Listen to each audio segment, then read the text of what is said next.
বাংলাদেশ ইউরোপীয় তুলনামূলক কম শক্তির দল 211 নম্বরে থাকা স্যান মেরিনোর সঙ্গে খেলবে। এই কথা শোনার সঙ্গে সঙ্গে বাংলাদেশের ফুটবল বিশ্লেষকদের সে কি তুলকালাম কাণ্ড, হাসাহাসির রোল।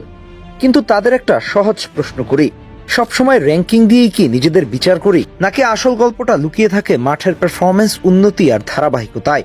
ইউরোপীয় ধাঁচে খেলা একটা দলের অবস্থান নিচের দিকে হলেও তারা খেলে কিন্তু তুলনামূলক টপ টিমগুলোর বিপক্ষে। চলুন বিস্তারিত আপনাকে বুঝিয়ে বলছি।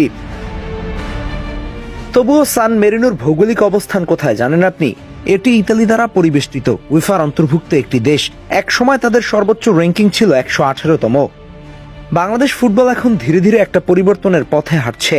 হয়তো এখনো বড় মঞ্চে আমাদের অবস্থান সবার নজরে পড়ার মতো না, কিন্তু ভেতরে ভেতরে তৈরি হচ্ছে একটা নতুন ভিত্তি। তরুণ খেলোয়াড়দের আত্মবিশ্বাস, বিদেশি লিগে খেলার অভিজ্ঞতা আর কোচিং স্টাফের আধুনিক চিন্তাধারা সব মিলিয়ে একটা ইতিবাচক সিগন্যাল স্পষ্ট।